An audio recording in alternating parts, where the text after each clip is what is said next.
हरे कृष्ण कृष्ण कृष्ण हरे हरे, हरे राम राम राम हरे हरे।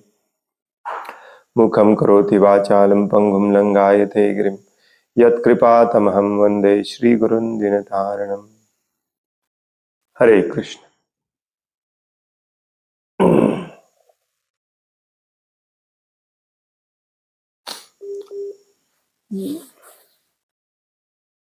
कृष्ण भावनेमध्ये पहिले पाऊल।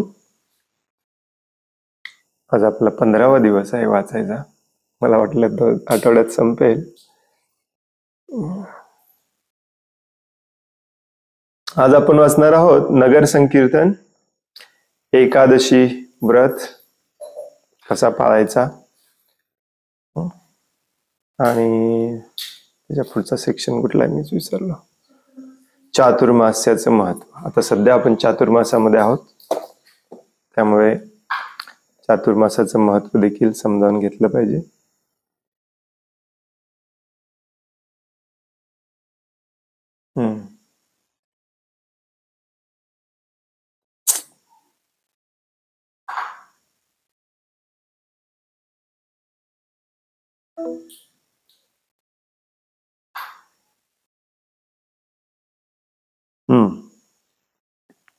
तर वाचायला सुरुवात करूया।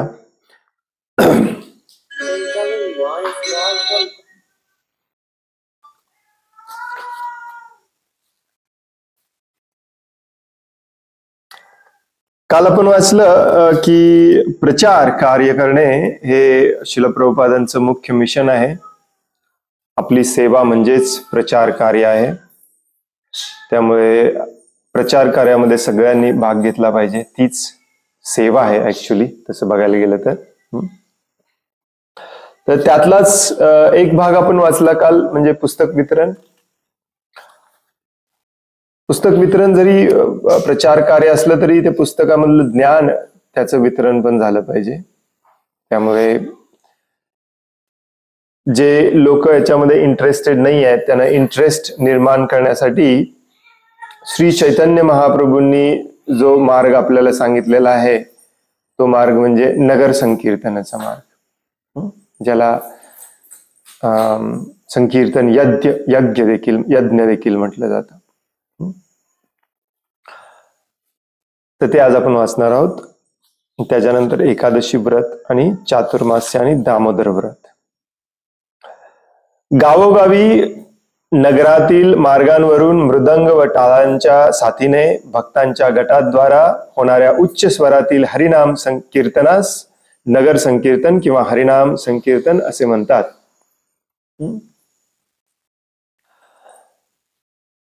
स्वयं भगवान श्रीकृष्ण श्री चैतन्य महाप्रभूंनी संकीर्तनाचा विस्तार केला, सुरुवात पण त्यांनीच केली।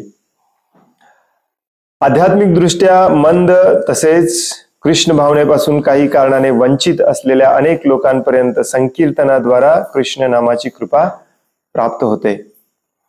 कलियुगातील दूषित वातावरणाचे शुद्धीकरण संकीर्तन करते। जो कोणी यात सहभागी होतो तो भगवान श्री चैतन्य महाप्रभूंचा प्रिय होतो। जितके अधिक भक्त या कीर्तनात सहभागी होतील तितके चांगले।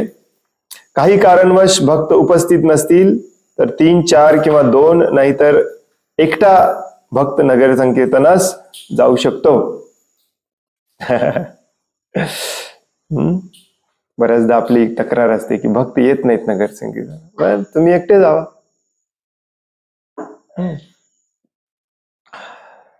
संकीर्तनासोबत प्रभुपादांच्या ग्रंथांचे तसेच प्रसादाचे वितरण झाले तर अधिकच दिव्य आणि उत्साहवर्धक होईल। ध्वनिवर्धक म्हणजे लाऊडस्पीकर लावल्याने अधिकाधिक लोक कृष्ण नाम श्रवण करू शकतील। रंगीत झेंडे आणि फलक सोबत असल्यास संकीर्तनाला उत्सवाचे स्वरूप प्राप्त होईल। हरिनाम संकीर्तनासाठी वारंवार जावे, त्यामुळे जाणवेल की भगवान श्री चैतन्य महाप्रभूंची विशेष कृपा आपल्यावर होत आहे। तर तुमच्यापैकी काही जणांना याचा अनुभव असेल, काही जणांनी पाहिलेलं असेल, काही जणांनी याच्यात भाग घेतला असेल, काही नवीन असतील। हे संकीर्तन खूप जॉयफुल असतं, उत्साहवर्धक असतं, आनंददायी असतं. त्याच्यासाठी आपल्या सत्संगामध्ये एखाद दुसरे मृदंग प्लेयर तयार केले पाहिजेत. आपण मृदंग वाजवणारे, करताल वाजवणारे. करतालचं ट्रेनिंग सगळ्या भक्तांनी घेतलं पाहिजे. करताल सोपं असतं, 1 2 3 ट्रेनिंग घेऊ शकता. नगर संकीर्तनाला जास्तीत जास्त भक्तांनी हजर राहणे हे कधीही चांगलं आहे. To move little more. एकाच साईडला हे येत आहे. आय थिंक या साईडला मूव्ह केलं पाहिजे. नाही रॉंग. त्या साईडलाच. Keep moving, keep moving, keep moving, keep moving. हा बस. ओके. लाऊडस्पीकर आजकाल ट्रॉलीवाले किंवा खांद्यावर ठेवणारे, पूर्वी खांद्यावर ठेवले जायचे, ट्रॉलीवाले येतात, ते घ्यावेत. सोबत ग्रंथ वितरण आणि थोडाफार प्रसाद वितरण देखील करावा. लोकांना उत्साह येतो. प्रसाद म्हटले की बरेचसे लोक सहभागी होतात आणि बऱ्याचशा लोकांना याच्यातूनच कळतं की बाबा इथे मंदिर आहे, इथे सत्संग चालू आहे. मग आपल्या सत्संगाची किंवा मंदिराची थोडीशी जाहिरात देखील त्याच्यामध्ये तुम्ही ऍड करू शकता. एखादं कार्ड वगैरे, या दिवशी भगवद्गीतेचं प्रवचन होतं, तुम्ही या वगैरे. तर हा प्रचाराचा खूप चांगला वे आहे, माध्यम आहे.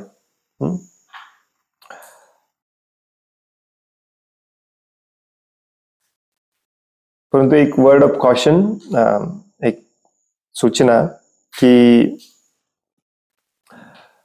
प्रभुपादांनी भारतामध्ये थोडस याला नको म्हणून सांगितलं बऱ्याचदा. ऍक्च्युली भारतामध्ये श्री चैतन्य महाप्रभूंनी सुरुवात केली, परंतु नको म्हणून प्रभुपाद सांगण्यामागचं कारण आजही आपण करतो, नाही असं नाही, परंतु प्रभुपाद म्हणाले की जर त्याला जास्त रिस्पॉन्स मिळत नसेल तर करू नका. त्याचं कारण असं होतं की रस्त्यावरती संगीताचे काय म्हणतात, इन्स्ट्रुमेंट, वाद्य घेऊन डान्स वगैरे करणाऱ्यांना भारतामध्ये जनरली खालच्या पातळीचे किंवा खालच्या नजरेनं पाहिलं जातं आणि लोक त्यांच्याकडे लक्ष देत नाहीत. ह्याच्यात काय आपला मान अपमानाचा भाग नाही आहे, परंतु प्रभुपाद म्हणायचे की मग लोकांना ते चीप वाटायला लागेल आणि मग लोक आपल्याकडे आकर्षित होणार नाही. पुस्तक वितरणाला जास्त भर द्यायला सांगितलं प्रभुपादांनी आणि सत्संग, गावोगावी सत्संग करणे याला जास्त महत्व द्यायला सांगितलं. आणि नगर संकीर्तन करायचं असेल तर थोडस लक्ष देऊन थोडस चांगल्या पद्धतीने करावं. लाऊडस्पीकर वगैरे व्यवस्थित घेऊन, हरे कृष्ण महामंत्राचा एखादा बोर्ड वगैरे हातात घेऊन, सगळ्यांनी चांगल्या पद्धतीचे वैष्णव पोशाख घालावा. पुढे देणार आहेत पोशाखाबद्दल. माताजींनी साडी नेसलेली असावी, थोडस आकर्षक असावं लोकांसाठी. ऑफकोर्स भगवंतांचं नामच आकर्षक आहे, नाही असं नाही, परंतु भारतामध्ये जरा थोडस हॉज पॉज मिक्स मसाला जास्त झालेला आहे. परदेशामध्ये हे खूप इफेक्टिव्ह होतं, खूप खूप खूप इफेक्टिव्ह होतं आणि भारतात पण इफेक्टिव्ह होतं. बऱ्याच लोकांना फक्त हे भगवंतांचं नाम ऐकल्यावरती काहीतरी मनामध्ये जागृत होतं, मग ते आकर्षित होतात, तुम्हाला विचारत येतात, परिणाम होतो, नाही असं नाही. त्यामुळे प्रत्येकाने नगर संकीर्तन केलं पाहिजे. शहरामध्ये, गल्ली गल्लीमध्ये, जनरली जिथे काय म्हणतात त्याला, गजबजाट जास्त असते, गर्दी असते, अशा गर्दीच्या ठिकाणी वगैरे.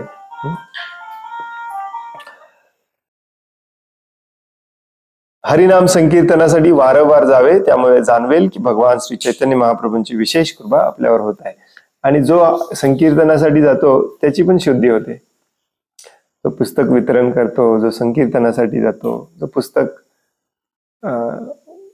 वाचून दाखवतो, श्रवण करतो, सगळ्यांच्या भक्तीमध्ये प्रगती होत असते. पुढचा सेक्शन आहे एकादशी व्रत. एकादशीला सर्व भक्त उपवास करतात. या व्रताचे पालन न केल्याने गंभीर अपराध घडतो. एका महिन्यात 2 एकादशी असतात 15 दिवसाला. पौर्णिमेपासून आणि अमावस्येपासून पुढे येणाऱ्या 11व्या दिवसाला एकादशी म्हणतात, ज्याला जनरली आपण गौर पक्ष आणि कृष्ण पक्ष म्हणतो. एकादशी या शब्दाचा अर्थ 11वा दिवस असाच होतो. अतिशय साध्या विधीनुसार एकादशी व्रताचे पालन श्रील प्रभुपाद करीत असत. ती म्हणजे अन्नधान्य आणि डाळी खाणे वर्ज्य. काही भक्त फलाहार करतात, तर काही केवळ जल पितात, तर काही निर्जल व्रत धारण करतात. याच्याबद्दल आपल्या मनामध्ये खूप सारे शंका आशंका असतात. एकादशीच्या दिवशी पुढे दिलेल्या अन्नपदार्थांचा त्याग करावा. लक्षात ठेवा, सर्व प्रकारची धान्य, तांदूळ, गहू, ज्वारी इत्यादी, डाळी, सर्व प्रकारच्या डाळी, सर्व प्रकारचे कडधान्य, मोहरी आणि त्यापासून बनवलेले उपज द्रव्य म्हणजे मोहरीचं तेल, सोयाबीनचं तेल किंवा डाळीचं तेल, कडधान्याचं तेल, आजकाल तांदळापासून पण तेल बनवतात. तसेच अन्य पदार्थ जसे मिरचीची पूड सावधानतेने वापरावी, कारण त्यात कधी कधी पीठ मिसळलेले असते. सेम बऱ्याच गोष्टींबद्दल सावधान असलं पाहिजे की आजकाल बऱ्याच गोष्टींमध्ये पीठ मिक्स केलं जातं फायदा वाढवण्यास. काय म्हणतात त्याला, कॉस्ट, आपली किंमत कमी करण्यासाठी आणि फायदा वाढवण्यासाठी साबुदाण्यामध्ये पीठ मिक्स केलं जातं. बऱ्याच तेलांमध्ये वेगळं तेल मिक्स केलं जातं. त्यामुळे सावधानतेनं हे बऱ्याच भक्तांच्या मनामध्ये ह्या शंका असतात की हे चालतंय का, ते चालतंय का, कोबी चालते का, टोमॅटो चालतंय का, कोथिंबीर चालते का, हे चालतंय का, ते चालतंय का. ऍक्च्युली शास्त्राप्रमाणे प्रभुपाद आपल्याला एकच नियम सांगतात, ते म्हणजे धान्य आणि डाळी, कडधान्य खायचे नाही. ग्रेन्स अँड बीन्स इंग्लिशमध्ये श्रील प्रभुपाद सांगितले, ग्रेन्स अँड बीन्स. बाकी सगळं चालतं तसं बघायला गेलं तर. परंतु हा व्रत हा मुख्यतः उपवासासाठी करायचा असतो. त्यामुळे चालतंय म्हणून काही पण खायचं नाही. माताजी लोक जरा जास्तच उत्साही होतात या दिवशी. दुसरं काही काम नसतंय म्हणजे भगवंतांची नामस्मरण जास्त करायचं असतं, वाचन जास्त करायचं असतं, श्रवण जास्त करायचं असते, सेवा जास्त करायची असते आणि खायचं प्यायचं कमी करायचं असतं, बंदच करायचं असतं. प्रभुपादांचा बरेच लोक विचारतात हे चालतंय का, ते चालतंय का. प्रभुपादांनी एकच नियम सांगितलाय, सिंपल, अगदी सिंपल नियम, पूर्णपणे उपवास करा, दॅट्स इट. तुमच्या आरोग्याच्या दृष्टिकोनातून थोडासा प्रॉब्लेम असेल, मेडिकल कंडिशन असेल तुम्हाला एखादी, किंवा अति शारीरिक श्रमाचं काम असेल, तर तुम्ही संध्याकाळच्या वेळेला प्रसाद घेऊ शकता. तो देखील फळं आणि दूध, दॅट्स इट, एवढंच घ्यावं. हे जे आता शाबू, वरी, शेंगदाणे, रताळे, बटाट्याचे वेफर्स वगैरे, हे सगळे प्रकार हे भारतीय लोकांनी शोधून काढले. प्रभुपादांनी यातलं काही सांगितलेलं नाही. सिंपल असंच केलं पाहिजे. आणि तुम्हाला काही मेडिकल कंडिशन नसेल, नुसतंच तुम्हाला वाटत असेल की मला काही जमत नाही, तर हळूहळू चेंज करत जावा. एक आठवड्याभरामध्ये जमायला लागते. कुठलीही सवय मोडायला 3 दिवस लागतात, कुठलीही सवय लावायला 3 दिवस लागतात, दृढ निश्चयाने केलं तर. त्यामुळे फक्त संध्याकाळी एक वेळ प्रसाद घ्यायचा पहिला नियम करायचा, जे काही घेत असाल, शाबू, वरी, जे काय असेल ते. नंतर त्यात पण कमी करायचं आणि नंतर संध्याकाळी फक्त दूध घ्यायचं किंवा फळं घ्यायची. सकाळचं खाणं पूर्णपणे टाळायचं, कितीही भूक लागलेली असते. एका ठराविक काळासाठी तुम्ही भूक कंट्रोल केली की बॉडीला आपोआप समजतं आता काही मिळणार नाही, शांत बसतो, तुम्हाला सतावत नाही. हे लक्षात ठेवा. आणि हळूहळू तुम्ही कष्टाचं काम जरी असेल तरी उपवास करू शकता. Very easy. बरेच भक्त करतात, बरेच भक्त करतात. ही मनाची अवस्था असते आपली ऍक्च्युली. मी शेतात काम करतो, कष्टाचं करतो, मला खायला पाहिजे. विशेष करून ज्यांचं वय 30च्या वर आहे त्यांनी पूर्णपणे उपवास केला पाहिजे. जे यंग आहेत 14, 15 ते 25च्या आसपास मधले, त्यांची बॉडी अजून ग्रो होत असते, त्यांना कामं पण तशी असली पाहिजेत, मग त्यांनी खाल्लं तर चालेल. पण ते कामं करत नसतील तर त्यांनी पण उपवास केला तर काही प्रॉब्लेम नाही. परंतु 30च्या वरच्यानी पूर्णपणे उपवास करायचा. ते तुमच्या आरोग्याला पण खूप चांगलं आहे, लक्षात ठेवा. जे आपण खातो त्याच्यामध्ये मसाल्याचे पदार्थ, चटपटापणा, जास्त आंबटपणा, चिंच, आमसूल, मसाले, कोथिंबीर, कढीपत्ता, म्हणजे अति त्याला टेस्टी करत बसायचं नाही. कारण हे सगळं आपण कशासाठी करतोय? तपस्या म्हणून करतोय. प्रभुपाद सांगतात ही तपस्येची सवय होण्यासाठी आहे. त्यामुळे एकादशीच्या नावाखाली अति टेस्टी करून खायचं नाही. एकादशीचा वडा, एकादशीचा समोसा, एकादशीची कढी, भरपूर रेसिपीज आहेत युट्यूबवर. हे सगळं करणे टाळायचं. तुम्हाला जरी सहन होत नसेल तरी सिंपल शाबूचा सिंपल हे बनवा. शेंगदाणे भाजून घ्या किंवा उकडून घ्या. शाबू खाऊच नका, माझं तर म्हणणं आहे ऍक्च्युली. शाबू खाऊच नाही. शेंगदाणे भाजून किंवा उकडून घ्यायचे. रताळे त्याच्यासोबत भाजून किंवा उकडून घ्यायचे. त्याचे तेवढं बास आहे आपल्याला. आजकाल रताळे मिळत नाहीत, दुर्दैवाने, दुर्मिळ झाले रताळे. तुम्ही घरी लावू शकता. खूप खूप जास्त प्रमाणामध्ये वाढणारे हे आहे, वनस्पती आहे, भरपूर प्रमाणात वाढते. शाबूसाठी जे ज्या झाडाचं रूटला काय म्हणतात, मूळ, शाबूसाठी ज्या झाडाचं मूळ वापरलं जातं ते रताळ्यासारखंच दिसतं. त्याची झाडं लावू शकता तुम्ही. ते वापरू शकता भाजून, उकडून. सिंपल ठेवायचं. थोडंसं सॉल्ट वापरलं तर वापरलं, नाही वापरलं तरी चालतंय. उगी मिक्स मसाला अति करत बसायचं नाही. तपस्येसाठी आहे सगळं, एवढं लक्षात ठेवायचं. आणि जेव्हा जेव्हा भूक लागेल, भूक लागले असं वाटेल, तेव्हा तेव्हा जप करायचा, कीर्तन करायचं, वाचन करायचं, श्रवण करायचं. याच्यासाठीच असते एकादशी. प्रभुपादांनी एवढंच सांगितलंय, वाचन, श्रवण, कीर्तन आणि जप करणे.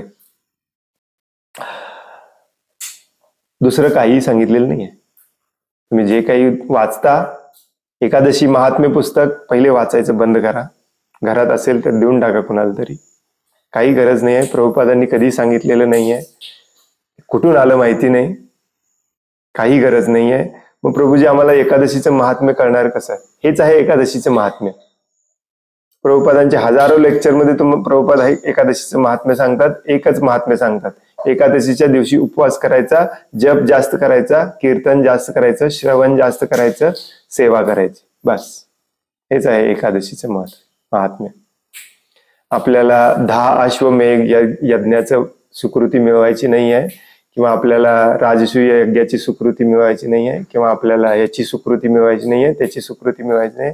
काही मिळवायचं नाही. आपल्याला कृष्ण प्रेम मिळवायचंय. त्याच्यासाठी एवढंच बास आहे. अजिबात म्हणजे अजिबात तुम्हाला व्हॉट्सअपवरती जरी येत असेल, वैष्णव कॅलेंडर मध्ये जरी असेल तरी वाचू नका. काही गरज नाही. प्रभुपादांनी कुठेही सांगितलेलं नाही आहे वाचायला. आणि या पुस्तकात पण तुम्हाला आढळणार नाही. दुसऱ्या दिवशी धान्याचे पदार्थ खाल्ल्यानेच एकादशी व्रताचे पारण होते. म्हणजे ब्रेकफास्ट, जो आपण फास्टिंग उपवास करत असतो तो तोडायचा, जो त्याची वेळ ठरलेली असते. आणि त्या वेळेमध्ये धनधान्य आणि म्हणजे ज्याच्याने उपवास करतो तेच खाल्लं पाहिजे बरं का. परत फळं खाऊन किंवा दूध पिऊन वगैरे उपवास सोडायचा नाही. त्याचा ठराविक कालावधी असतो, तेव्हाच पारण झाले पाहिजे. उदाहरणार्थ सकाळी 5 ते 9 पर्यंत. एकादशी तिथी आणि पारण वेळ यावेळी वैष्णव दिनदर्शिका पाहावी. सर्व आपल्या मंदिरामध्ये उपलब्ध आहे. आजकाल मोबाईलवरती असल्यामुळे मंदिरामध्ये उपलब्ध होत नाही. मोबाईलवरती तुम्ही आयफोनवर असो अँड्रॉइडवर असो, तुम्ही फक्त आपल्या आपल्या प्ले स्टोअरमध्ये जाऊन सर्च करा वैष्णव कॅलेंडर. भरपूर ॲप्स मिळतील तुम्हाला. त्यातले ज्याला चांगले रेटिंग्ज आहेत ते इन्स्टॉल करा, बस आहे. याचा आणखीन एक फायदा आहे की ते ॲप तुम्हाला सांगेल पण की उद्या एकादशी आहे. बऱ्याचदा आपण विसरतो, हो की नाही, विसरतो आणि काहीतरी खातो कुठेतरी, आणि तेच ऍपमध्ये मग बरोबर कॅल्क्युलेट करून पारणाची वेळ दिलेली असते. आता हे बरेच लोक प्रश्न विचारतात की हे असं वेगळं का असतं, आपल्या महालक्ष्मी कॅलेंडरमध्ये वेगळं आहे, भारतीय लोक वेगळं मानतात, तुम्ही वेगळं मानता. तर प्रभुपादांनी अगदी सिस्टमॅटिकली, अगदी ऍक्युरेटली ही तिथी आणि तिथीच्या वेळा काढायला सांगितले. आणि हे सगळं चंद्राच्या भ्रमणावरती अवलंबून असतं. चंद्रोदय आणि चंद्रास्त याच्यावरती अवलंबून असतं. तिथी ही चंद्राच्या याच्यावरतीच अवलंबून असते, ज्याला आपण प्रतिपा, द्वितीया, तृतीया, चतुर्थी, पंचमी, षष्टी म्हणतो की नाही, या तिथी आहेत. आणि बघा कधी कधी 2 दिवस द्वादशी असते, किंवा आज अष्टमी असते आणि किंवा आज नवमी असते आणि उद्या एकादशी असते, कारण चंद्र तेवढ्या वेळेलाच दिसत असतो. आता हे एक्झॅक्टली कॅल्क्युलेट कसं करतात मला पण माहिती नाही आहे, परंतु हे चंद्राच्या याच्यावरतीच ठरवलं जातं. याचे काही नियम आहेत की दुसऱ्या दिवशी 10च्या आत चंद्र उगवणार नसेल तर त्या दिवशी एकादशी, द्वादशीच्या दिवशी एकादशी करायची असते. बऱ्याचदा मग आपलं कन्फ्युजन होतंय बघा की सगळं भारत आज एकादशी म्हणतात आणि इस्कॉनवाले म्हणतात उद्या आहे. तर त्याची कारणं अशी असतात, मग त्याच्यासाठी विशिष्ट कारणं दिलेली आहेत. आणि मग त्याच चंद्रोदय आणि चंद्रास्ताच्या या सिस्टीम वरूनच हे पारण्याचं वेळ पण ठरवलेलं असतं की या वेळेतच ब्रेकचा फास्टिंग जो उपवास आहे तो मोडायचा किंवा ब्रेक करायचा. तर हे लक्षात ठेवून करायचं.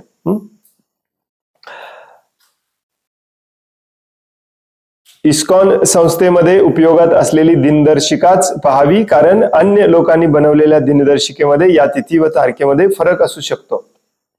केवळ उपवास करणे हा एकादशी व्रताचा मुख्य उद्देश नसून गोविंदांचे स्मरण, श्रवण आणि कीर्तन वाढवणे हा आहे, आणि हा एकमेव उद्देश आहे, बाकी कोणताही उद्देश नाही, हे पण लक्षात ठेवा. स्मरण, श्रवण आणि कीर्तन वाढवणे. ज्या भक्तांना वेळ मिळतो त्यांनी 25 किंवा त्याहून अधिक माळा जप करावा असा उपदेश श्रील प्रभुपादांनी दिला आहे. निदान 20 तरी करावं. बऱ्याचदा कन्फ्यूज होत, आपल्याला माहिती नसतं बघा की आपण जी जपाची बॅग वापरतो की नाही त्याच्या बाहेर काही मण्या लावलेल्या असतात, तुम्ही बघितलं असेल नवीन भक्तांनी. तर त्या मण्या कशासाठी असतात, त्या मोजायला असतात की किती माळा झाल्या. 16 मण्या असतात त्याच्यामध्ये, परंतु मंदिरात तुम्ही घ्यायला गेला रेडीमेड तर त्याच्यामध्ये 20 माळा असतात.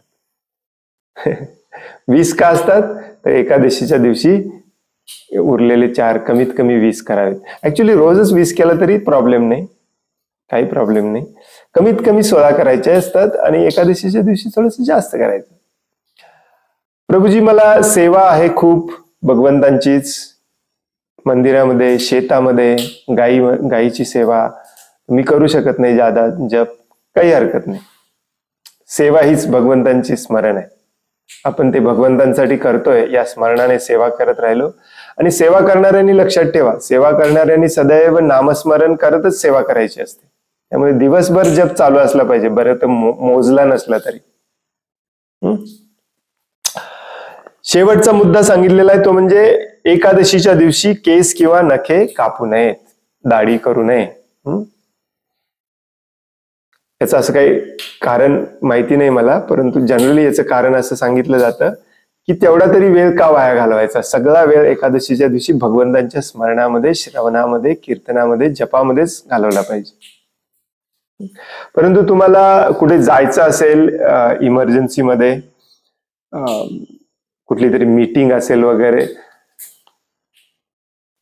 तर आदल्या दिवशी वगैरे करायचं, त्या दिवशी नाही करायचं. ऍक्च्युली हा सेम टू सेम नियम चातुर्मास्यामध्ये असतात. चातुर्मासाचे 4ही महिने केस कापायचे नसतात किंवा नख कापायची नसतात वगैरे. पण प्रभुपादांनी सांगितलंय की आपण स्वच्छ राहायचंय, त्यामुळे चातुर्मासामध्ये ते पाळायचं नाही. तर पुढचा सेक्शन आपण तोच वाचणार आहोत, चातुर्मास्य आणि दामोदर व्रत. पावसाळा ऋतूतील 4 महिन्यांच्या तपश्चर्येच्या काळास चातुर्मास असे म्हणतात, ज्याचा शब्दशः अर्थ आहे 4 महिने. चातुर्मास म्हणजे 4 महिने. सामान्य जनतेला परंपरेनुसार आध्यात्मिक प्रेरणा उपदेश देत जागोजागी फिरत असलेले साधू संन्यासी या काळात भ्रमण थांबवून व्रत व तपश्चर्येद्वारा भगवंतांची भक्ती करण्यासाठी एखाद्या तीर्थस्थळी थांबतात. तथापि पुढचं वाचण्यापूर्वी ऍक्च्युली चातुर्मास हा असाच सुरू झाला आणि असाच असतो. पूर्वीच्या काळामध्ये रस्ते नसायचे, गाड्या नसायच्या, त्यामुळे हे जे साधू असायचे जे भगवंतांचं ज्ञान देत फिरायचे ते पायीच जायचे. आणि मग जसं पावसाळा सुरू होईल तसं पायी जाणे खूप कठीण होतं. पूर्वी पाऊस खूप पडायचा, बरोबर 4 महिने पडायचा. आणि या 4 महिन्यामध्ये बरीच असुविधा होते, म्हणून ते साधू ज्या ठिकाणी थांबायचे त्याच ठिकाणी 4 महिने थांबायचे. अजूनही बघा जैन समाजामध्ये हे पाळलं जातं. 4 महिने ते हलत नाहीत तिथून. आणि चातुर्मासीचा अर्थ हा असा असतो की आता साधू आपल्या गावी थांबलेत तर त्याचा पुरेपूर उपयोग करून घेतला पाहिजे. आपण रोज त्यांच्याकडून श्रवण केलं पाहिजे, भक्ती मार्गावरती पुढे जाण्यासाठी त्यांच्याकडून मार्गदर्शन घेतलं पाहिजे, ते सांगतील ते केलं पाहिजे. त्यामुळे हे 4ही महिने, आणि आपल्याला पण जनरली या पावसाळ्याच्या 4 महिन्यामध्ये काम जास्त नसतं, कारण पूर्वी सगळे शेतीवर आधारित जीवन जगायचे. धो पाऊस सुरू झाला की काही काम नसायचं. पेरणी बिरणीची सगळी कामं वगैरे मे महिन्यामध्ये उरकलेली असायची, आणि पावसाळा संपत आला की मग मळणीची वगैरे कामं सुरू व्हायची. त्यामुळे पावसाळ्यात तीर्थयात्रेला जाणे वगैरे असा पण प्रकार नसायचा, कारण पाऊस असायचा, दळणवळणाची साधनं नाहीत. मग साधू आपल्या गावी आलेत किंवा शेजारच्या गावी आलेत, आपल्याला पण वेळ आहे, मग याचं करायचं काय? तर याचा पुरेपूर फायदा घेऊन भक्ती आणि भक्तिमय सेवा वाढवायची, हा चातुर्मासाचा मुख्य उद्देश असतो. आणि म्हणून या 4 महिन्यामध्ये बरेच व्रत असतात, बरेचसे उत्सव व्रत या 4 महिन्यामध्येच येतात बघा. आणि व्रत करण्याचं मेन कारण म्हणजे आता आपण भक्तिमय सेवा करत आहोत, तर त्याच्यामध्ये मनाला तपस्याला लावणे हे एक महत्वाचं हे असतं, अंग असतो भक्तीचा. भक्तीचे 2 अंग असतात, ज्ञान आणि वैराग्य. तपस्या, मानवाचा जन्म हा तपस्येसाठी झालेला असतो, बाकी कुठल्या प्राण्यामध्ये तपस्या केली जात नाही. त्यामुळे आणि विशेष करून या चातुर्मास्यामध्ये आपल्याला तपस्या सांगितली जाते. पहिल्या महिन्यामध्ये हे वर्ज्य करा, दुसऱ्या महिन्यामध्ये हे वर्ज्य करा. तुम्ही ऐकलं असेल, पुढे महाराजांनी दिलेलं असेल तर वाचूया आपण.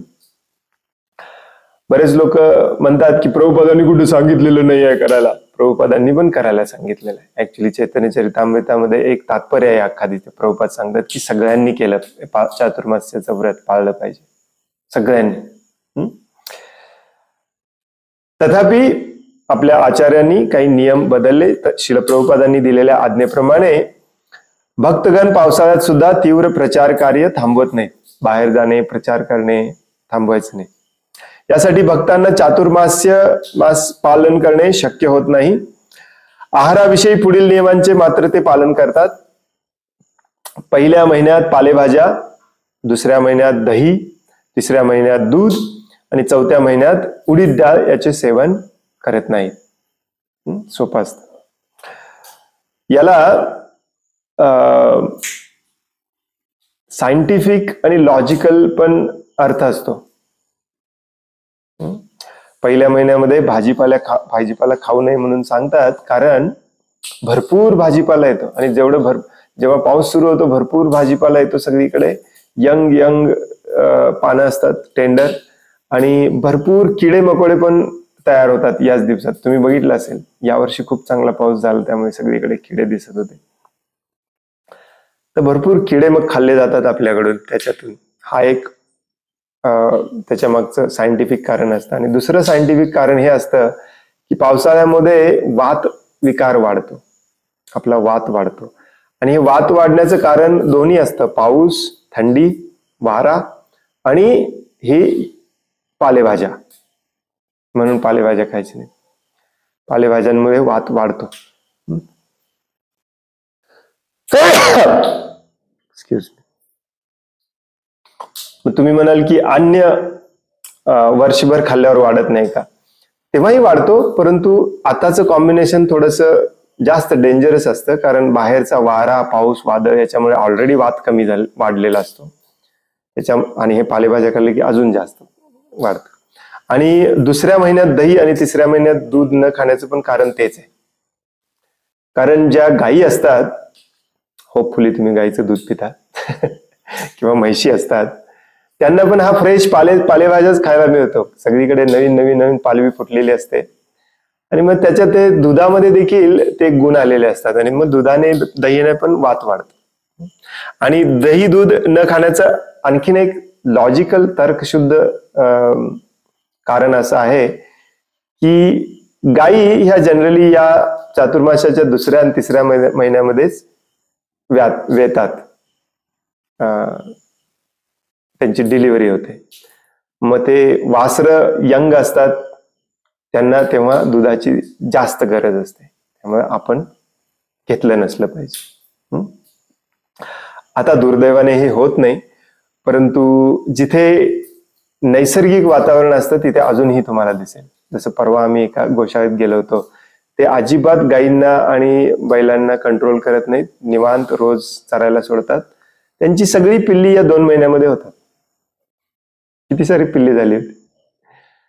पण जेव्हा आपण घरी आजकाल जबरदस्तीने हे सगळं कंट्रोल करतो, तेव्हा मग गायींना कधीही भरवतो, ज्याला आर्टिफिशियल इन्सेमिनेशन म्हणतात. दुर्दैवाने हे केलं नसलं पाहिजे, भयानक पाप कर्म करतोय. भक्त लोकही करतात, सांगून पण करतात. आणि मग आपल्या सोयीनुसार गायींना आपण प्रेग्नंट करतो. It's very bad. निसर्गाप्रमाणे हे या महिन्यामध्येच झालं पाहिजे. आणि 4थ्या महिन्यामध्ये उडीद डाळ सेवन न करण्यामागचं लॉजिकल तर्कशुद्ध कारण असं आहे की 4था महिना जो असतो चातुर्मासाचा, तो खूप फेमस आहे कार्तिक महिना म्हणून देखील, ज्यामध्ये भगवान श्रीकृष्ण दामोदर लीला करतात आणि त्या दामोदर लीलाकडे आकर्षित होऊन अजून आपण जास्त भक्तिमय सेवा, भक्तिमय कार्य करायचे असतात. वाचन, श्रवण भरपूर करायचं असतं. आणि दुसरं एक कारण असं असतं की आता हे साधू जे आपल्या गावामध्ये राहिलेत, ते आता पावसाळा संपणार, 4था महिना आलाय, पावसाळा संपणार ते निघून जाणार. मग हा शेवटचा महिना अजून भरपूर त्यांच्या संघाचा फायदा करून घेतला पाहिजे, मग त्यांचा संघ आपण घेतला पाहिजे. मग हे जे भक्तिमय कार्य आपल्याला वाढवायचे असतात 4थ्या महिन्यामध्ये, साधूचा संघ जो वाढवायचा असतो, त्याला आडवं येतं आपलं रजोगुण. आपली कामं, इकडे जायचंय, तिकडे जायचंय, हे करायचंय, ते करायचंय, याचा वाढदिवस आहे, त्याचं लग्न आहे, हे आहे, ते आहे, मला हे पाहिजे, मला ते पाहिजे. हा जो आपला अनकंट्रोल्ड इंद्रिय तृप्तीचा गुण आहे, ज्याला रजोगुण म्हटलं जातं, हे वाढतं काही ठराविक प्रोटीन युक्त अन्न खाल्ल्याने. आणि उडीद डाळामध्ये खूप प्रोटीन असते, म्हणून रजोगुण वाढू नये म्हणून त्या काळामध्ये प्रोटीन कमी खायचं, कार्तिक महिन्यामध्ये, शेवटच्या महिन्यामध्ये. म्हणून उडीद डाळ वर्ज करायला सांगितलेलं आहे, जेणेकरून आपला रजोगुण वाढणार नाही आणि आपण सत्वगुणामध्ये भक्तिमय कार्य अजून वाढवू शकू त्या महिन्यामध्ये, आणि वाढवली पाहिजे. आता दुर्दैवाने अशी परिस्थिती आहे की चातुर्मास्य फक्त नावाला राहिलेला आहे, हो की नाही? आला कधी गेला कधी कळत नाही. फक्त आणि फक्त हे खाण्यापिण्याच्या गोष्टी वर्ज करणे एवढाच काय तो फरक आपल्या जीवनामध्ये राहिलेला आहे. नवीन भक्त असतील त्यांनी लक्षात ठेवा, हे खाण्यापिण्याचे नियम पाळायचे. 1ल्या महिन्यामध्ये भाजीपाला खायचा नाही, 2ऱ्या महिन्यामध्ये दही खायचं नाही, 3ऱ्या महिन्यामध्ये दूध खायचं नाही, 4थ्या महिन्यामध्ये उडीद डाळ खायचं नाही. परंतु एवढ्यापुरतं सीमित नसलं पाहिजे चातुर्मासी. चातुर्मासीचा अर्थ असतो की 4 महिने भगवंतांची भक्ती वाढवायची, श्रवण वाढवायचं, कीर्तन वाढवायचं. आणि दुर्दैवाने आपली लाईफस्टाईल अशी आहे की ती करता येत नाही. म्हणून प्रभुपादांसारखे आचार्य सांगतात की लाईफस्टाईल बदलली पाहिजे. शेतीवर आधारित जे जीवन असतं ते असं नैसर्गिक असतं. सगळी कामं ही त्याच्यापूर्वी होतात किंवा त्याच्यानंतर होतात. हे असं नैसर्गिक जीवन आपण जगलं तर शास्त्राप्रमाणे सगळं करायला जमतं आपल्याला. मग आता आपण सध्या अशा भयानक परिस्थितीमध्ये अडकलेलो आहे, ज्याला जॉब म्हणतात किंवा ज्याला इंडस्ट्री, आपला बिझनेस म्हणतात, त्याच्यामध्ये आपण अडकलोय. त्यामुळे जेवढं आपण भक्ती मे महिन्यामध्ये करत होतो तेवढीच जून मध्ये करतो, तेवढीच जुलैमध्ये करतो, तेवढीच कार्तिक मध्ये पण करतो. जास्तीत जास्त त्याच्यात कार्तिक मध्ये काय ऍड केलेलं आहे? दामोदर अष्टकम ऍड केलेलं आहे आणि वृंदावनची यात्रा ऍड केलेली आहे. बस. जास्त वाढवलं पाहिजे, लाईफस्टाईल आपली चेंज केली पाहिजे हे सूट होण्यासाठी. हरे कृष्ण. भारतामध्ये पावसाळ्याचे 4 महिने जुलै ते ऑक्टोबर चातुर्मास पाळला जातो. शयन एकादशी पासून म्हणजे आषाढ महिना ते उत्थान एकादशी पर्यंत म्हणजे कार्तिक महिना, किंवा आषाढ पौर्णिमेपासून ते कार्तिक पौर्णिमेपर्यंत, किंवा श्रावण, भाद्रपद, अश्विन आणि कार्तिक, हे सरळ 4 महिने. निश्चित तिथीसाठी वैष्णव दिनदर्शिका पाहावी. काही ठिकाणी हे पौर्णिमा टू पौर्णिमा पाळलं जातं, काही ठिकाणी हे एकादशी टू एकादशी पाळलं जातं.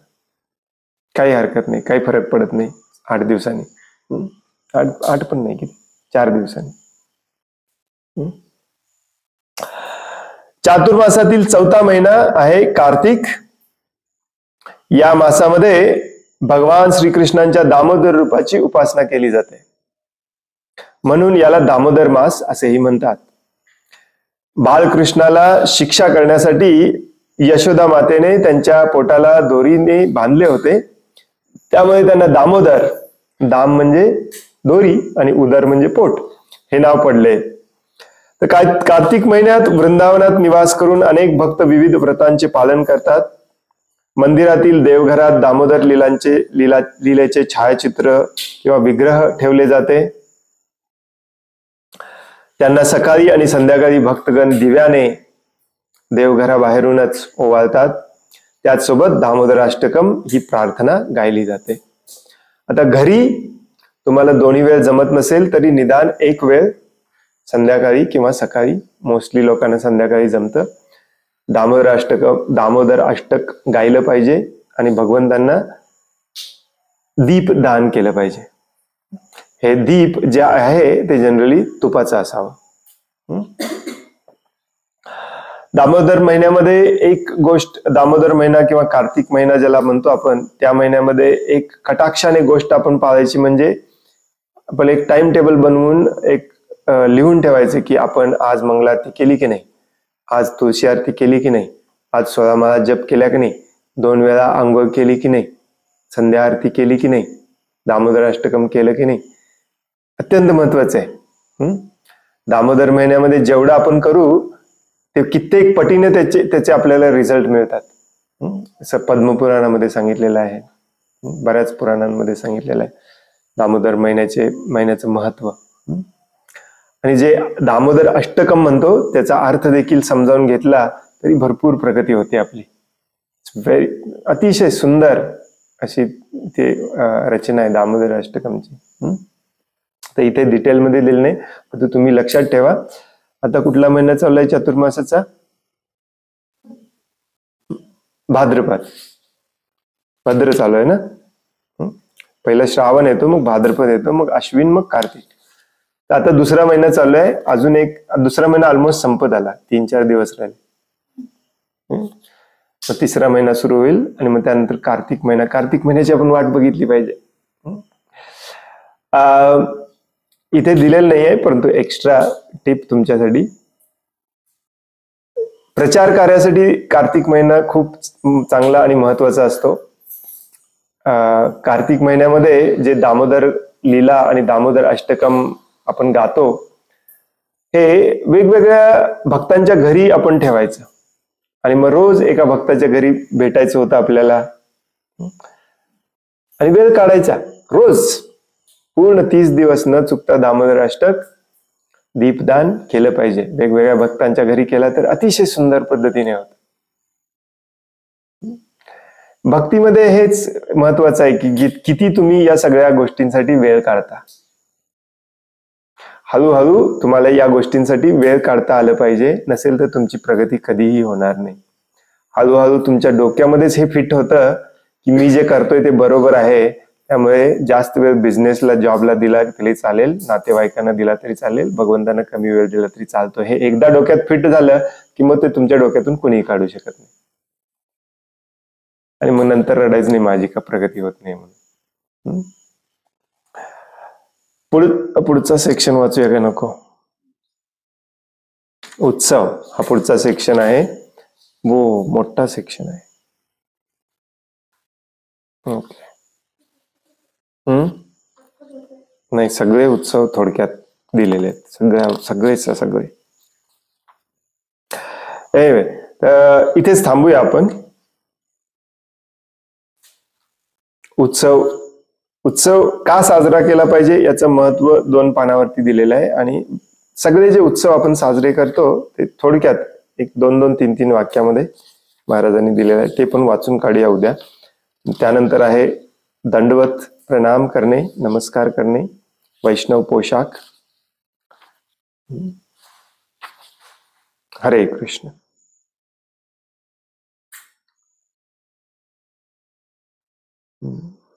हरे कृष्ण. कोणाला काही प्रश्न आहे, काही सांगायचं आहे?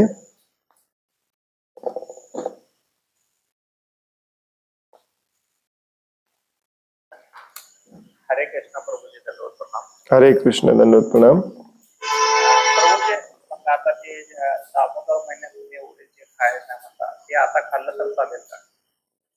येस. ज्या महिन्यामध्ये सांगितलेलं आहे ते सोडून बाकीच्या महिन्यामध्ये चालतं खाल्लं तरी. जसं येस, तेवढा एकच महिना पाळायचा. जसं या महिन्यामध्ये दही नाही म्हणून सांगितलंय, ते आता 3-4 दिवसांनी हा महिना संपतो तर तिथून दही खायला सुरुवात केली तर चालते. तसंच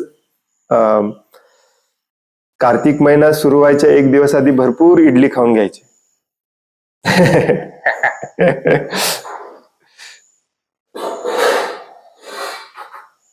हरे कृष्ण.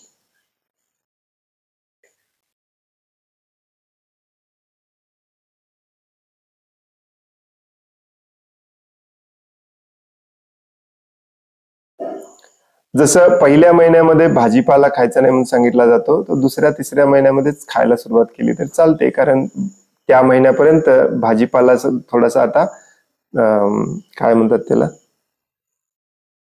काय म्हणतात ग, टेंडर नसणे, ती पानं थोडीशी निबर होतात, जून होतात सगळीकडे, जून. तर जून झालेली पानं जी असतात ती एवढं वात वाढवत नाहीत. जे कोवळी पानं असतात त्याच्याने वात वाढत असते. हरे कृष्ण. आणि आता जे दही आणि दूध आहे म्हणताना की दोन्ही पण आता म्हणजे आम्ही वर्जस करायचं ना? नाही, या महिन्यामध्ये चालतं तसं ऍक्च्युली. या महिन्यात दही आणि पुढच्या महिन्यात दूध असं सांगितलंय. परंतु जनरली सगळं वर्ज केलेलं बेस्ट. कारण आपला एक उद्देश हा पण आहे की दूध जास्तीत जास्त वासरांना मिळावं. म्हणजे आता ते आम्ही वर्जस केले नाही दुधाची पदार्थ आणि दूध आणि दही आता पुढचा महिना यूज पर्यंत. पुढच्या महिन्यात पण वर्ज करायचं. हो, वर्जस आहे, दही दूध वगैरे. येस. याच्यामध्ये एक काळजी घ्यायची, ती म्हणजे नवीन भक्तांनी ज्यांना रोजचं दही दूध खायची सवय असते त्यांना एक 8-15 दिवसानंतर त्रास व्हायला लागतो, हाडांचा, स्नायूंचा वगैरे. कारण त्यांची बॉडी त्या दुधातून दह्यातूनच बरेच सत्व घ्यायची त्या बॉडीला सवय लागलेली असते. आणि ते एकदम बंद केलं की बॉडी थोडीशी वेगळ्या स्टेटमध्ये जाते आणि मग वेगवेगळे प्रॉब्लेम्स तयार होतात. त्यामुळे नवीन भक्तांनी थोडंसं केअरफुल राहायचं, थोडंसं घ्यायचं नाही, असं सवय लागेपर्यंत 1-2-4 वर्ष त्याची सवय व्यवस्थित करून घ्यायची. किंवा दुधातूनच तुमचं मेनली कॅल्शियम मिळत असेल तर कॅल्शियमसाठी दुसरं काहीतरी घ्यायचं, असं काहीतरी ऍडजस्टमेंट करायची आपल्या वरिष्ठ भक्तांशी किंवा एखाद्या डॉक्टरशी वगैरे बोलून, वैद्याशी. डॉक्टरला हे काही पटणार नाही, सगळं वैद्याला पटेल. ही एक काळजी मात्र घ्या बरं का. कारण दुधाच्या बाबतीत हे थोडंसं बघितलंय, मी स्वतः अनुभवलंय, बऱ्याच भक्तांमध्ये देखील हे होत आहे. कारण दूध आपले भरपूर शरीराच्या गरजा पुरवत असतं आणि ते एकदम महिनाभर बंद करणे, 2 महिना बंद करणे, मग शरीरावर असे वाईट परिणाम दिसायला लागतात. अंग दुखणे, हाडं दुखणे वगैरे असं. हरे कृष्ण. हरे कृष्ण प्रभू, दंडवत प्रणाम. हरे कृष्ण, दंडवत प्रणाम. प्रभूजी, कीर्तन, भजन आणि जप यातला फरक जरा सांगा. कीर्तन, भजन आणि जप. जप म्हणजे जो महामंत्राचा आपण जप करतो त्याला जप म्हणतात. जप हा एकट्याने करायचा असतो. तेव्हा जेव्हा तेच मृदंग आणि करताल घेऊन सगळ्यांनी केलं जातं त्याला कीर्तन म्हणतात. आणि जे वेगवेगळे गीत आपल्या पूर्व आचार्यांनी लिहिलेले आहेत ते गाणे त्याला भजन म्हणतात मराठीमध्ये. तुकारामांचं भजन किंवा आपल्या पूर्व आचार्यांनी लिहिलेले गाणे म्हणजे त्याला भजन म्हणतात. इस्कॉनमध्ये जनरली भजन हा शब्द वापरला जात नाही, त्याला पण कीर्तनच म्हटलं जातं. त्यामुळे इस्कॉनमध्ये दोनच प्रकार आहेत, जप करणे किंवा कीर्तन करणे. ते कीर्तनामध्येच सगळं येतं. वैष्णव गीत पण त्याच्यात येतं, हरे कृष्ण महामंत्राचं कीर्तन पण त्याच्यातच येतं. जनरली महाराष्ट्रात भजन हा शब्द वापरला जातो, महाराष्ट्राच्या बाहेर एवढा वापरला जात नाही.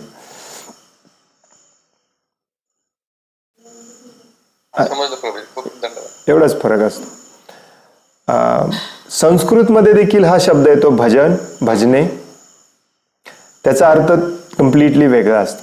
संस्कृतमध्ये तुम्हाला भगवद्गीतेत किंवा भागवतमध्ये श्लोकामध्ये कुठे हा शब्द दिसला, भजन्ते माम दृढव्रता असं वगैरे, तर त्याचा अर्थ असतो सेवा करणे.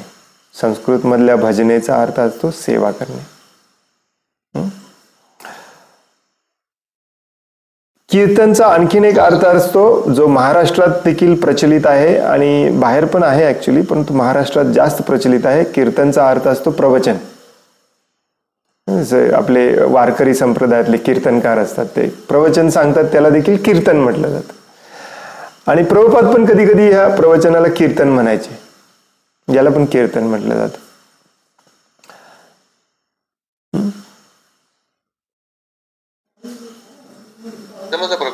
हरे कृष्ण. हरे कृष्ण. हरे कृष्ण प्रभूजी, दंडवत प्रणाम. हरे कृष्ण, दंडवत प्रणाम. प्रभूजी, बाजारामध्ये आपल्याला रेडीमेड पिठं मिळतात उपवासाची, ते करून खाल्लं तर चालतंय. म्हणजे मी तर आतापर्यंत खातच चालतंय ना. तर त्याच्यावरती तुमचा विश्वास असेल तर चालेल. हो, म्हणजे चांगले प्रोडक्ट, म्हणजे आपले लोकल चांगले प्रोडक्ट आहेत. खास उपवासासाठी सगळे पदार्थ बनवलेले असतात. तेच मिळतं, म्हणजे तेवढं त्या दुकानात तेच मिळतं.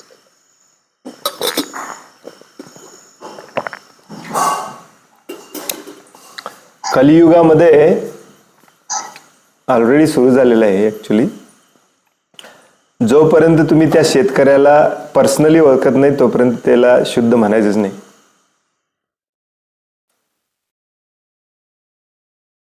एका सर्वेनुसार पुण्यामध्ये 90% भाज्या ऑर्गॅनिकच्या नावाखाली नॉर्मल भाज्या विकल्या जातात. मोठ्या मोठ्या दुकानामध्ये देखील. त्यामुळे हे कितपत विश्वास ठेवायचा हा तुमचा प्रश्न आहे. घरी आरामात बनवून पिठाची गरजच नसते. पीठ कशाला वापरतात? पिठाची गरजच नसते. कशाचं पीठ वापरलं? नाचणी वगैरे काय म्हणतात ना, त्याच्या रोट्याचा जाड रोट्या भाकर टाईप होतात त्याच्या, ते खायचं आपलं याच्याबरोबर लिंबाचं लोणचं किंवा काय. पूर्णपणे हे सगळं पूर्णपणे बंद केलं पाहिजे ऍक्च्युली. सिंपल ऑरेंज घेऊन या, पेरू घेऊन या, सफरचंद घेऊन या, केळी आणा, दूध आहे, शेंगदाणे बेस्ट, बदाम, शेंगदाणे, काजू असल्या गोष्टी खाऊ शकता, ज्याच्या 100% गॅरंटीड तुम्हाला माहिती आहे, काहीच प्रॉब्लेम नाही. हे पिठं करणे हे भूमातेवरती किती मोठं हे बर्डन आहे माहिती आहे. ते पिठं बनवणे, ते इकडून तिकडे ट्रान्सपोर्ट करणे, त्याचं पॅकेजिंग करणे, त्याचं लेबलिंग करणे, कशासाठी जे जे आपल्या आचार्यांनी सांगितलेलं पण नाही आहे सगळं करू नका करा म्हणून. तुम्हाला अशी रेडीमेड पीठं मिळायला लागली तर तुमची तपस्या कशी होणार?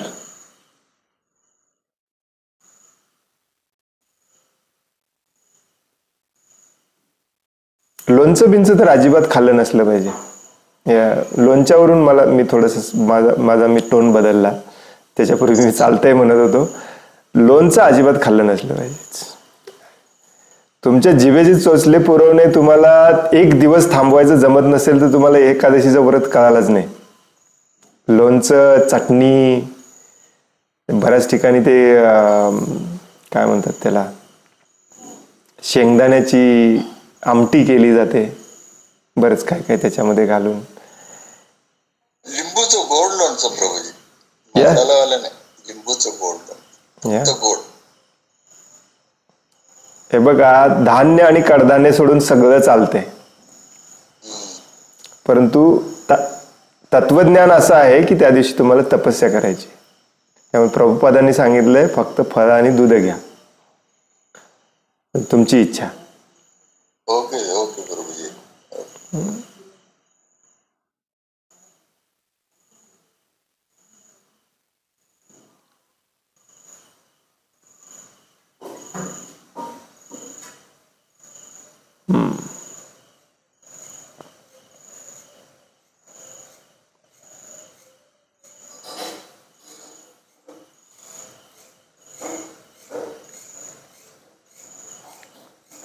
आणखीन कोणाला काही प्रश्न आहे, काही सांगायचं आहे? हरे कृष्ण. दंडवत प्रणाम.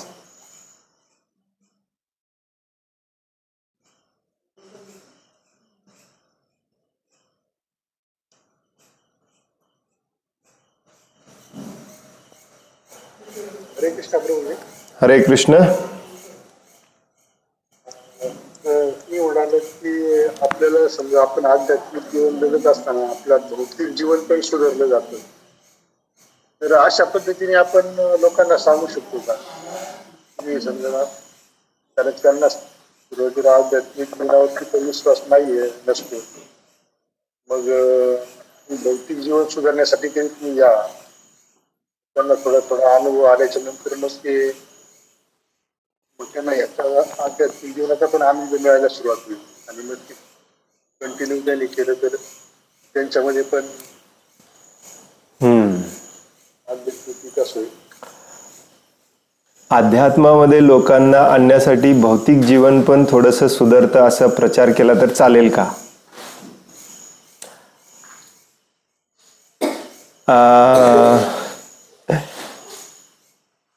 ऍक्च्युली अजिबात चालत नाही, परंतु डिपेंड्स.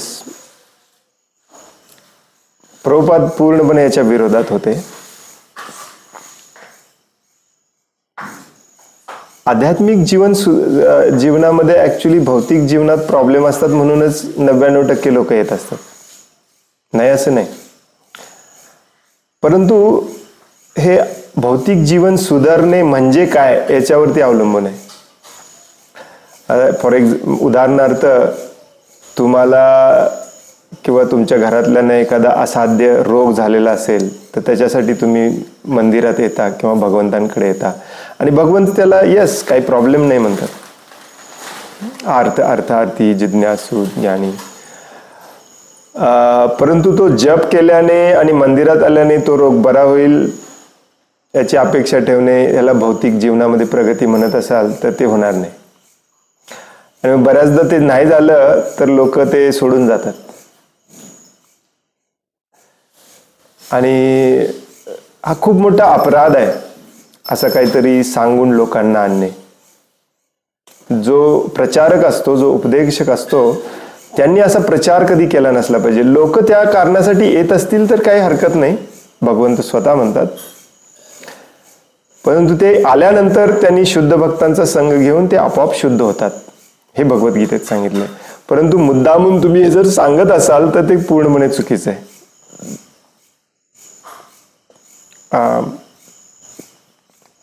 याचे दुष्परिणाम जास्त होतात चांगल्या परिणामापेक्षा. ज्याची भीती शिल प्रभुपादांना आणि भक्तिसिद्धांत सरस्वती ठाकूरांना होती की भक्तीच्या मार्गावर आलेले कनिष्ठ अधिकारीच्याच लेवलला राहतील, ते मध्यम अधिकारी लेवलला पण जाणार नाहीत, ते आज सगळीकडे दिसून येतं. त्याचं कारण हेच आहे. बऱ्याच लोकांना हे असं फूस लावून आणलेलं असतं आणि ती त्यांची आयुष्यभर तीच अपेक्षा राहते आणि म्हणून कोणी सिरियस भक्त होत नाही. मग हे खूप चुकीचं असतं. प्रभुपाद सांगायचे की कुठल्याही गोष्टीमध्ये कॉम्प्रोमाइज केला नसला पाहिजे, जे आहे ते स्ट्रेट फॉरवर्ड सांगितलं पाहिजे. येस, एखाद्याला ते खूप असं रिपल्सिव्ह वाटणार, एखाद्याला म्हणजे मी काहीतरी चांगलं शोधायला म्हणून आलतो आणि एवढं कठोर तुम्ही मला पहिल्याच दिवशी सांगायला आहे म्हणून एखादं निघून जाईल. मग इथे त्या प्रचारक जो असतो किंवा तो जो उपदेशक असतो त्याचे लोकांना हाताळण्याचे स्किल उपयोगी पडतात, परंतु खोटं बोलून चुकीचं आमिष दाखवून आणण्यामध्ये काही उपयोग नसतो.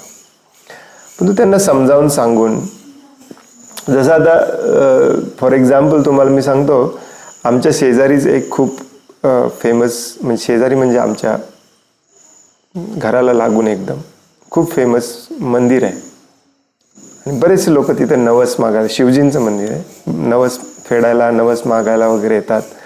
आणि नवीन जे लोक येतात बरेच रविवारी वगैरे, ते आम्हाला धोती कुर्त्यामध्ये बघून त्यांना वाटतं आम्हीच तिथले देवर्षी वगैरे. मग आम्हाला येऊन विचारतात, तुम्ही पूजा घालता का, हात बघता का, देव सांगता का वगैरे वगैरे.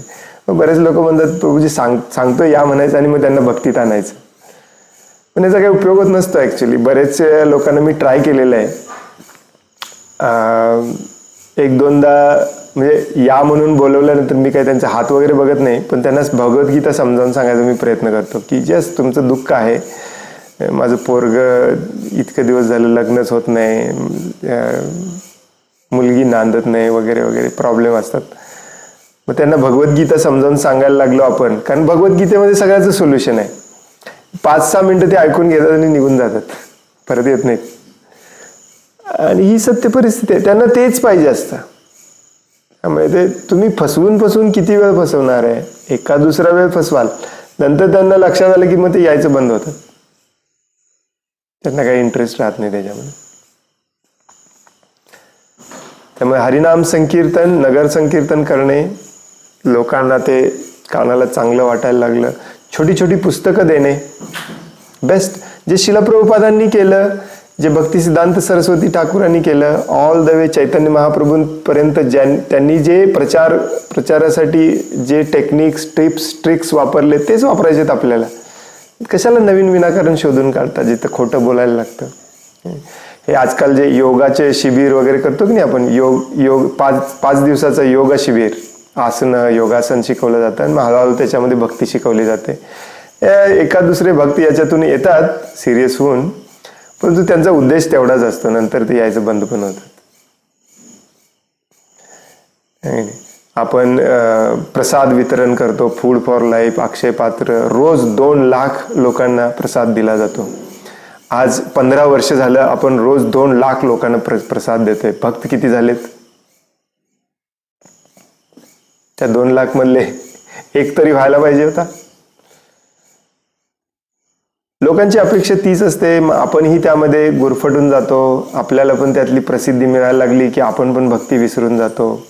प्रभुपादांना हे कधीच मान्य नव्हतं. प्रभुपाद म्हणतात, माझ्या गुरु महाराजांनी कधीही कॉम्प्रोमाइज केले नाही, मीही कधी केलं नाही आणि माझ्या शिष्यांनीही कधी कॉम्प्रोमाइज करू नये. जे आहे ते स्ट्रेट फॉरवर्ड, म्हणूनच त्यांनी लिहिलं, जशी आहे तशी, जसं आहे तसं सांगावं. आणि जो व्यक्ती भौतिक प्रॉब्लेम्सनी हे झालेला असतो, त्याला पण भगवद्गीता सांगायची एक टेक्निक असते, ते तुम्हाला जमलं पाहिजे. ॲक्च्युली तेच पहिल्यांदा सांगायचं असतं की या जगामध्ये दुःख आहे, ते कोणालाही चुकलेलं नाही आहे, आणि त्या दुःखातून बाहेर कसं पडायचं हे भगवद्गीता सांगते. तुम्ही या रेग्युलरली, तुम्हाला मी समजावून सांगतो. हे असा प्रामाणिकपणे प्रचार केला पाहिजे. कारण तुम्हाला माहिती आहे यातनं भौतिक लाभ काहीही होणार नाहीये. दुसऱ्याला खोटं बोलण्यामध्ये तुम्ही पण पापी होता ना. परंतु तेच आता दुसऱ्या अर्थाने जर बघायला गेलं तर भौतिक लाभच लाभ होतो. आज सकाळीच आम्ही फेमस श्लोक वाचत होतो भागवतम मध्ये. भक्ताला भौतिक सुख नको असतं, योग सिद्धी नको असते, अगदी भगवत धाम पण नको असतं, परंतु भक्ती जेव्हा तो करायला लागतो तेव्हा ह्या सगळ्या गोष्टी त्याला आपोआप मिळतात. असं भागवतम मध्ये श्लोक आहे 3ऱ्या स्कंदाच्या 25व्या अध्यायामध्ये. आपोआप मिळतात म्हणजे काय की ऍक्च्युली ज्याला आपण भौतिक सुख म्हणतो ते आपली कल्पनाच चुकीची आहे. आपल्याला वाटतं की 2 लाख रुपये मिळाले, आजार बरा झाला की ते भौतिक सुख आहे. पण ऍक्च्युली भौतिक सुख काय आहे? तुम्ही भक्तीमध्ये आल्यानंतर वाईट सगळ्या सवयी सोडून देणे, तुमचं आरोग्य चांगलं होतं, हे भौतिक सुख आहे. हे आपण करतोय, आपण स्वतः पण करत नाही, दुसऱ्याला पण सांगत नाही. शुद्ध अन्न खात नाही, शुद्ध हवा नाही, शुद्ध पाणी नाही. भक्ताला हे कळालं नाही, मग कोणाला कळणार? हे भौतिक सुखच आहे. जसं शास्त्रामध्ये सांगितलेलं आहे की तुमचं उपजीविका चालवण्यासाठी घराच्या 1.5 किलोमीटरच्या बाहेर तुम्ही गेलं नसलं पाहिजे. आज आपण 12, 20, 25, 50, 100, 200, 500 किलोमीटर ट्रॅव्हलिंग करतो. याच्यामध्ये टेन्शन आहे, स्ट्रेस आहे, बीपी वाढलाय, शुगर वाढलंय, हे सगळे प्रॉब्लेम आपोआप निघून जातात तुम्ही भक्ती करायला आणि शास्त्रातलं सगळं ऐकायला लागलं तर. फायदा आहे, नाही असं नाही, परंतु हे व्यवस्थितपणे समजावून सांगितलं पाहिजे की जी भौतिक कल्पना तुम्ही घेऊन आलाय की मला हे मिळायला पाहिजे, हे नाही मिळणार. परंतु जे खऱ्या अर्थाने भौतिक सुख आहे ते मिळेल तुम्हाला भक्ती करायला लागलं तर. शांत समाधानी मन मिळेल. भगवद्गीतेमध्ये बऱ्याच श्लोकांमध्ये सांगितलेलं आहे माझा भक्त शांत असतो. शांत म्हणजेच तो सुखी असतो. जो शांत नाही तो कधीच सुखी असू शकत नाही. हे भौतिक दृष्ट्या पण सत्य आहे, हो की नाही? भगवद्गीतेच्या 5व्या अध्यायात भगवंत सांगतात अशा प्रकारे जो मला जाणतो तो शांती प्राप्त करतो. शांती मिळाली, सुख मिळालं, समाधान मिळालं, हे भौतिकच आहे, परंतु टॉपमोस्ट भौतिक आहे. जे भौतिक तुम्हाला पाहिजे ते नाही मिळणार इथे. बाबा मी मार्केटिंग हेड आहे, मार्केटिंगचा मेन चेअरमन आहे आणि भरपूर टेन्शन आहे मला, आणि हे टेन्शन कमी करण्यासाठी मी तुमच्याकडे भक्ती करायला येतो. त्याच्यासाठी त्याला स्पष्टपणे सांगितलं पाहिजे तुझं मार्केटिंगचा जॉब तू सोडला पाहिजेस, त्याच्याशिवाय टेन्शन कधीच कमी होणार नाही. भगवद्गीतेने नाही होणार कमी, कारण भगवद्गीताच तुला सांगणार आहे तू मार्केटिंगचा जॉब सोडून दे. जिथं सत्य आहे ते सत्य सांगितलं पाहिजे. आणि हे सगळं आपल्याला आपोआप जमतं जेव्हा आपण भगवद्गीतेतला शब्द स्वतः पाळायला लागतो. जोपर्यंत आपण पाळत नाही ना तोपर्यंत दुसऱ्याला सांगायचं खूप कठीण असतं. आज दुपारीच मी वाचत होतो, परवा दिवशीच्या मेसेजमध्ये पाठवणार आहे मी तुम्हाला. हरे कृष्ण.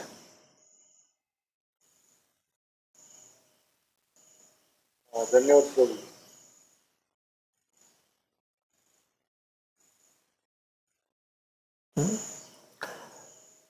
आणखीन कोणाला काही प्रश्न आहे, काही सांगायचं आहे?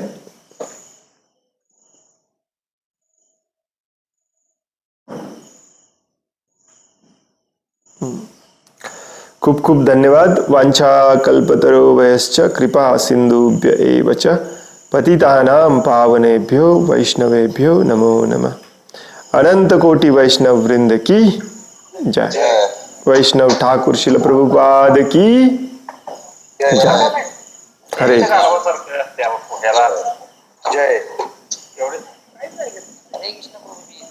हरे कृष्ण. दंडवत प्रणाम.